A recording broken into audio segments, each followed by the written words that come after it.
A heated exchange unfolded live on GB News, capturing the attention of millions across the country. Patrick Christys, a broadcaster well regarded by viewers for his direct and unapologetic style, engaged in a tense on-air confrontation with activist Bahima Muhammad. The clash erupted as the discussion turned to the government's pledge to shut down hotels currently housing asylum seekers. What began as a policy debate quickly escalated into a fiery war of words. Christys openly challenged Muhammad's claims about racism, accusing her of misrepresenting the issue entirely. The atmosphere grew increasingly charged with both sides standing firm, reflecting the wider national divide over immigration, accountability, and political truth-telling in Britain today. It was one of those rare television moments where raw conviction met live scrutiny, unfiltered, uncomfortable, and undeniably real. If you want more in-depth political breakdowns and honest debate that cuts through the noise, make sure to like this video, subscribe, and share your thoughts in the comments below. Complete. We cannot understand a mindset of someone. Well, you can, because I went over there and spoke to. But it doesn't matter what the mindset is. If it's illegal, it's illegal. That is, it's very easy to say sitting here in a nice, cozy place when you have people that are suffering, that have issues, and the laws do allow them to come in. The laws do this. I'm sorry. These are law and there's no legal way. Do you believe we don't have a right to protect our borders? Is that absolutely, we have to? That's what I'm saying. It's the government, not the migrants. If they have a situation cap on how many migrants, hold on. You're missing a point. Well, we don't even know at the moment what's happening. Hold on, you're missing the point. These are illegal migrants. That's the first thing. They are illegal. Well, if you want to go by the law, it's irregular. You've said your piece. This is illegal migrants we're talking about, many of which have paid a lot of money to come here. Many of which who are not seeking asylum. If we were talking about asylum seekers, different conversation, how you know everything about them. Are you honestly telling me that if I don't know exactly where you live, but if I live in Richmond, the house next to you, or flat next to you, whatever it is, was sold and then someone bought it, maybe the government, and turned it into a 5-bedroomed room HMO and put a load of new arrivals in there. And then that outside on your street or at your local park, there were tents full of people who just arrived in this country, that wouldn't bother you. You know what? If people are being criminal and they're doing activities that are criminal, that would bother me more. You cannot just criminalize everyone just because they look different from you or they speak a different language and you have a perception and assumption which just, brushes everyone in the same sort of weight, just from a few reasons that is just dehumanizing everyone. I tell you why it wouldn't bother me, because it's a matter of scale. If you bring in a certain amount of immigrants that we can deal with, give them places to live, get them work, get them their children for school, absolutely fine. Where the problem lies is when you bring in so many that you can't administer your funding problem. What about the other poor people who were born here and need to work with them too? Fundamentally, I'll put this here. Fundamentally, I personally feel that people who are British, i.e. born here, who have chosen to live somewhere, a particular part of the country of their own free will, who've worked hard, pay their taxes, and abided by the law, do have a right to be concerned about whether or not local properties in the area they've chosen to live in, because they like that area, are going to end up accommodating, say, like 5 different Somali families or something like. I think they've got a right to be worried about that.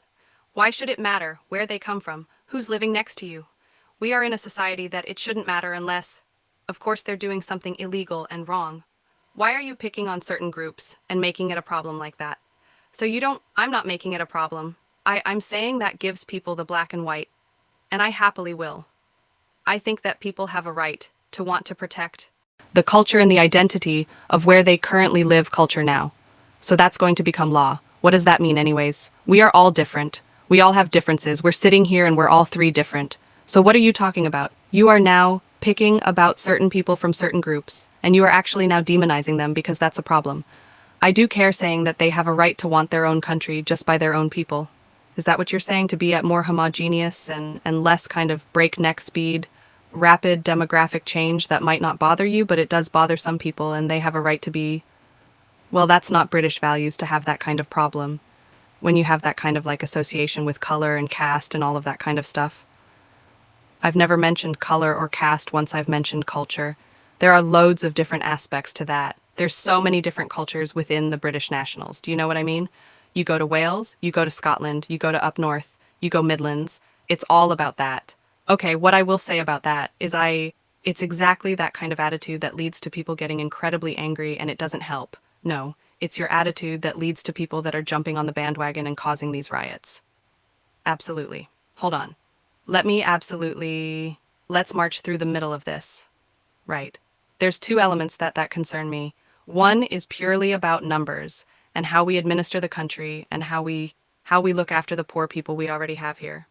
Britain is full of poor people, and there's no doubt that if you have this level of immigration, you're going to have to juggle the queue around, and that means people don't perceive that it's fair. That's got nothing to do with color or caste. You mentioned it. You mentioned color or caste. You mentioned Somali people.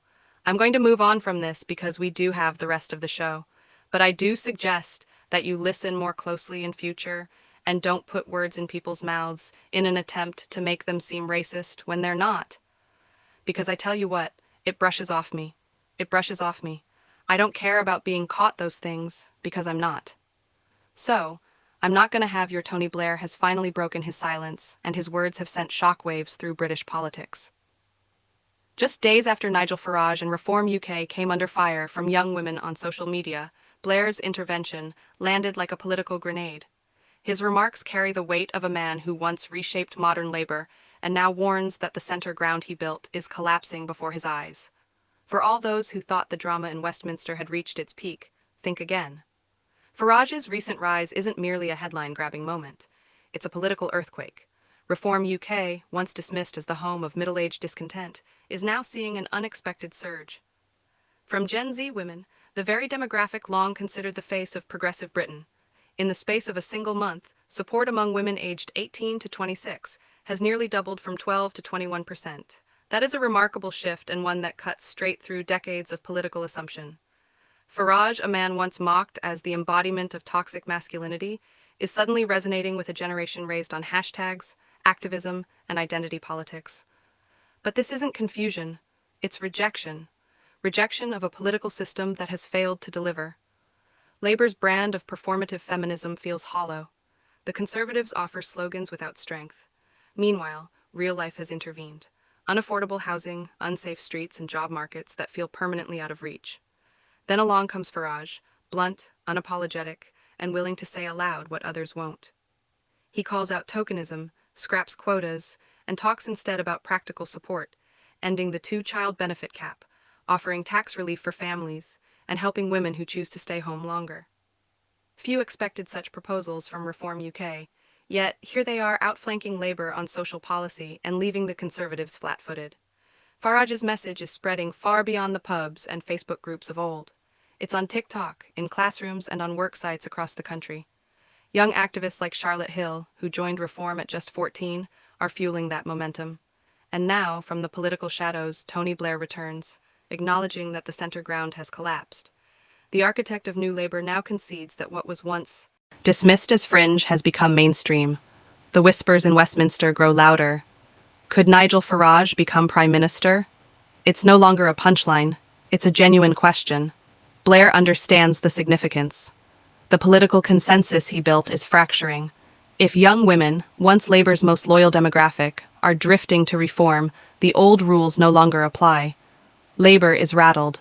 The Conservatives are panicking. The idea that either party can hashtag its way to victory has disintegrated. Farage has tapped into something raw, a sense of betrayal, a hunger for honesty, and a longing for leadership that feels real. Reform UK now boasts its first female MP, not campaigning for pity, but demanding competence, safety, and respect over slogans and symbolism. For years, Farage was written off as a relic. Today, he's positioning himself as the man shaping Britain's future. And paradoxically, it's the younger generation helping him do it. Meanwhile, Labour clings to worn-out rhetoric, even as the ground shifts beneath their feet. If Farage is achieving what once seemed impossible, and Blair himself is declaring the death of centrism, then Britain stands on the brink of something entirely new. On one side, disillusioned voters ignored, overtaxed, and talked down to rally behind a movement promising to put Britain first. On the other, two aging political machines still fighting a culture war they no longer understand.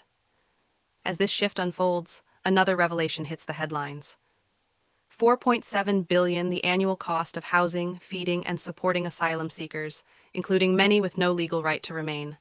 That figure alone equals the yearly tax contribution of a city the size of Manchester. Imagine telling an entire city its hard-earned taxes are being redirected to fund illegal migration. Public anger is no longer simmering. It's boiling over. Even the palace is said to be taking notice. Reports suggest King Charles was stunned when he saw the figures. More than 3 billion of that total is spent on hotel accommodation, not temporary shelters, but hotels. While British veterans sleep rough and families struggle to heat their homes, a leaked Treasury document adds insult to injury, revealing that part of this money is being transferred abroad, sent to relatives overseas. That, insiders say, was the moment the king decided to act. Behind closed doors, he's held urgent discussions with ministers, demanding answers and accountability. Yet not everyone welcomes his intervention. Labour leader Keir Starmer, reportedly furious, has urged palace advisors to rein in the monarch, warning that the crown should remain above politics. And so Britain finds itself in uncharted waters. A former prime minister declaring the death of centism, a monarch privately alarmed by a national scandal, and an outsider politician capturing the imagination of a new generation. The old political consensus is collapsing, and this time, no one, not even those in the highest offices of power, can stop it. For millions who feel ignored by Westminster, this may finally be the moment they've been waiting for. If you found this analysis valuable, don't forget to like, share, and subscribe. We'll continue to follow this story because what happens next could redefine Britain's political future.